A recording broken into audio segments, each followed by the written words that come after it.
Bang, Hmm? nasi lemak hari ni masin sikit. Masin? Ha. Dia punya nasi ke lauk Lauk dia.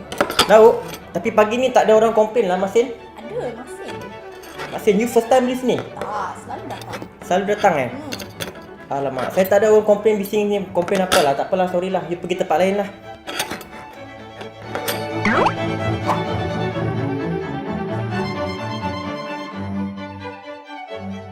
Hi, my name is Paul Kam. Giving feedback is about having a conversation with another person about your observations, about his performance or his behavior. And as we can see from the nasi lemak incident, giving feedback is not easy. There are so many things that we need to consider.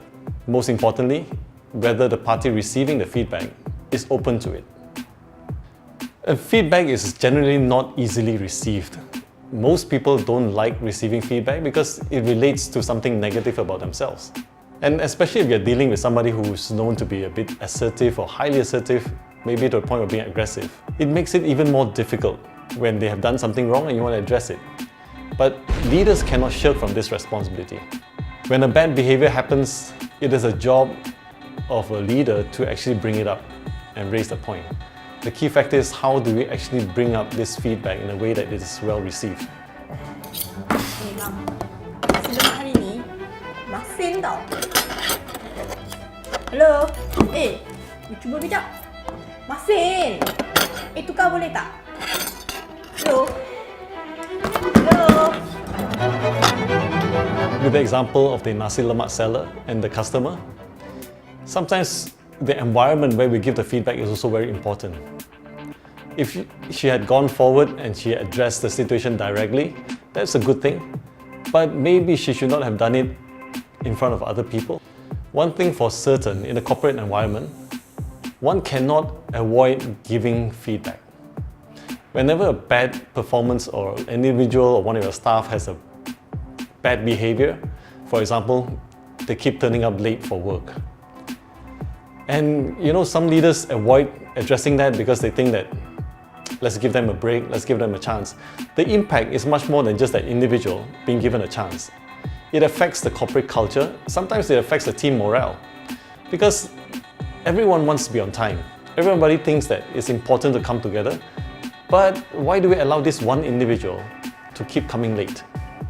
So giving feedback actually affects more than just the boss and that particular employee. It affects everybody else around them. Masin lah. Kurang ajar campak, ini makanan lah. Ini tak sedap lah, bagi balik duit. Tak suka, pergi tempat lain. Ini mau gaduh. Dua pahak terpati sama saya. Sometimes giving feedback can be dangerous because both parties may end up so angry with each other and get aggressive. What do we do then? I only have one solution, and that is for the leader to take a step back, to be the bigger person. Because it doesn't help anyone if both parties end up fighting. Having empathy is extremely crucial, especially in the corporate environment where everybody is seeing each other all the time. If the other party is aggressive and is not willing to listen to feedback, do we just avoid it? I think that's not even a consideration. However, the way we approach him is important. Bang, Yes? sorry kacau kejap. Nasi lemak hari ni macam masin sikit lah. Nasi dia? Ha. Okay, biasa cuba. Kan? Saya minta maaf saya gantikan dengan baru. Terima kasih.